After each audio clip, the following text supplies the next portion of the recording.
everybody, welcome to the 𝐂𝐴𝐿 Way. I'm Jessica, and in today's video we are going to be talking about creative hobbies for the homeschool mom. Homeschooling can slowly kind of erase your sense of self, and by doing that it means that your hobbies or things that you loved before homeschooling kind of evaporate. Maybe that's not the case for all of you, but it was definitely the case for me for a very long time. Between the fact that homeschooling Emily was like basically my full-time job, and then my full-time job also became being here and creating curriculum, homeschooling became my entire identity, and I love it. Don't get me wrong, it is like the thing that lights me on fire. Like, it's everything. I absolutely love it. But I slowly lost me. Like, I slowly lost Jessica to all of it. And I went on a very, very long journey to find myself over these past few years. And that included health and fitness. And I'm really, really glad I did that. But the thing that I realized that I'm missing out on are like those hobbies, specifically the creative hobbies. And I think they matter so much, like, because they help us de-stress, and they help us be creative, and they help us set examples for our kids, and all of these things. And all of my creative juices were always going into creating products, which I love, but I wanted something for me that wasn't, it wasn't a business. There wasn't any pressure. It wasn't indulgent. There was like not a deadline. There was not, it wasn't a side hustle, right? Like, I wanted something creative for me because I know the importance in having hobbies. I also know that I scroll way too much. Like, I spend way too much time in front of the TV. Not that there's a problem with that, but I do. I spend too much time in front of the TV. I spend too much time scrolling on my phone. I get lost down these, screen side trails, and I want something that I can do that's sort of kind of mindless. I can listen to an audiobook. Maybe I can even do it while I'm watching TV in the evenings. I can do it parallel to Emily because she has all these creative hobbies and interests, and I have zero problem dropping hundreds of dollars on a Lego for her. But I'm almost 40, never completed a Lego in my life. Never. I mean, I might have helped her with a few pieces, but I personally have never done one. And I'm always like, oh, that's too expensive. It's too much stuff. I don't have the time. But the truth is, it's not too expensive because I would drop double that for Emily if it was her hobby or interest. I obviously have the time because if I showed you guys my screen time calculator or whatever for the last year, it's ridiculous. So I have the time. And like, I want something that has no pressure. Like, it doesn't even have to have any pressure. I don't have to finish it. Maybe I don't like it and I walk away from it.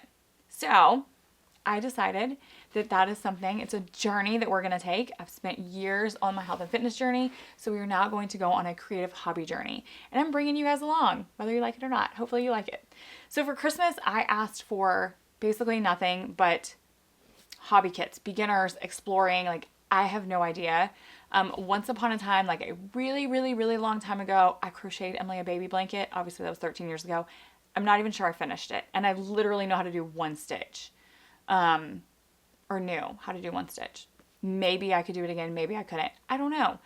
I have dabbled in different art things, but only because I wanted Emily to learn them. I am a master of none. I love what I do as far as creating projects and products for the 𝐂𝐿 Way. I'm a photographer by trade, or I was previous to the 𝐂𝐿 Way, so that is something that I really enjoy. But I couldn't tell you, like, the last time I just took my camera out and shot for fun. Like, just shot for fun. Not family pictures for a Christmas card or not something, a product for anything. I couldn't tell you the last time. So basically we are starting this hobby journey from scratch. These are the kits that I got for Christmas. These are the things that I'm going to start with. I'm going to share them with you, and I would love it if you have any creative hobbies or ideas that I haven't thought of. Please leave them in the comments. And let me know if this is something you want to see more about. If you're like, nah, this isn't for me, you can let me know that too. Because obviously if it's not for you, then we'll move on to something else and see if that is for you. So the first thing that I have is this Make It Diamond Art bookmark kit. I loved the idea of diamond art and trying it and seeing if I liked it. But honestly, like, what am I going to do when I'm finished with it? I don't know. So the fact that these were bookmarks thrilled me because that's something I'll actually use. Like, I will use a bookmark, so I'm making something that's actually going to be useful. Although I really am trying to put no pressure on myself to finish it, to love it if I don't love it, or to even worry about the end result. Like, I do love that that is a bookmark, but even if I create some sort of picture or something that we have nowhere to put, it's okay if I throw it away. Like, it's not about the end result for me. Currently, it's about the process. So there's that. I also got this needle felting kit. This is kind of a joke because I am obsessed with Highland cows. I want one as a pet so bad. I have sent Kevin every reel of every Highland cow ever. And so him and Emily got me needle felting Highland cows so that if and when I finish one, I will have my own, I guess, even set of Highland cows. We will see if when I'm done they look anything like that. I also wanted to try embroidery. So I got this Learn to Embroider kit. Now, I did say screen free, although I will have to watch a video, obviously, to learn how to do this. But I like that this is not just learning the different stitches, and it's also not just a picture I'm expected to figure out. It's a mix of the two, so it's learning new stitches and actually completing a project at the end as well. And then my sister was like, embroidery is fun, but I think you should try punch needling. So she got me this punch needling mushroom. My word for 2026 is cultivate, and she knew that. Well, I thought it was going to be growth. Then it's morphed into cultivate. So because of that, a lot of the things that she grabbed me were botanical related. My very first Lego that is my own, because I am a photographer, Emily and Kevin thought that being able to make the camera that even has little Lego film that comes with it was so cute. So they got me this one. I do also have one of the botanical Legos to try too. So again, that will be fun. A watercolor workbook. I personally like that this one has like the directions and the sketches within it. So I don't have to try to sketch and watercolor. I can just focus on watercoloring, and it's already watercolor paper. So I literally just need brushes and paints to go with it. I don't have to be like super complicated. Emily loves coloring like with alcohol markers. So we have tons of alcohol markers. So that wasn't something I needed to invest in. But I have watched her stress over like trying to pick the right colors for the right things. And I'm again trying to find peaceful, stressless hobbies. So I asked for just patterns. Like, I feel like trying to color just patterns seems easier because I don't have to worry about the colors or whatever. Like, I can just pick 2 or 3 colors that complement each other and roll with it because it's a pattern. It doesn't have to have this end result. We will see if it morphs into something more, but I figured this was a good place to start. And then the last one that I asked for specifically was modern lettering. My grandmother used to do calligraphy, and I thought it was absolutely gorgeous, but I thought I would try something a little more modern, and this is kind of a mix on that. When Emily saw this, she laughed at me because she was like, Mom, it's literally your own handwriting curriculum, because that's quite literally what it is just like a handwriting book. Now, it did also come with the different hand lettering markers, but you were just, learning how to hand letter. Which is funny.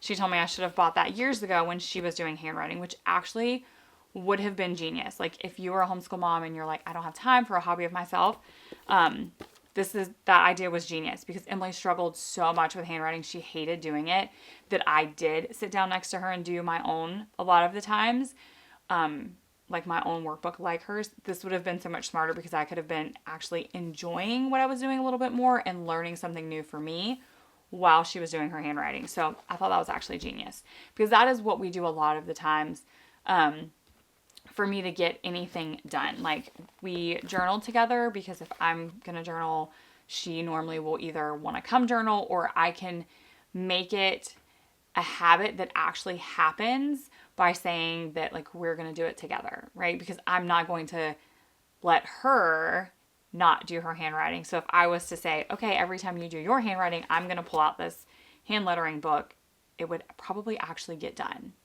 Like, because I don't know why, but we will put everybody and all of their interests and all of their curiosities so far above any of our own. So by doing that, you would actually do it. So maybe that's what we do as moms for now. Maybe we get our own Legos and we sit beside our kids and we build our Legos. Maybe we get our own handwriting and we sit beside them and we do our handwriting. Maybe we teach them a handicraft, and we learn to do a handicraft ourselves. Because right now, that is currently apparently the stage of life that I'm in. And I'm going to soak it up because I want to figure out some creative hobbies That is my next stage in this growth of health journey that I'm on. And that's probably how I'm going to get a lot of it accomplished, is by doing it parallel to Emily. If you have a creative hobby or something that you too want to try that you haven't tried, let me know down in the comments. And if you have like a surefire way to set aside time or money or whatever some of these obstacles are, space was another obstacle. I actually ended up getting a small rolling cart and putting it in my bedroom, and I have all of like the kits on it so that it makes it easier for me to be like, okay, I'm going to pull this.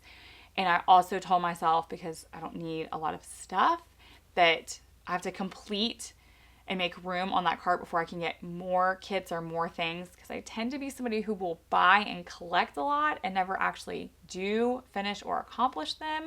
So I limited myself, like, this is the area you have for this hobby journey you're going on. And if you complete and they're gone, then you can fill that with a new space. And until then, you can't just keep buying and not actually doing them.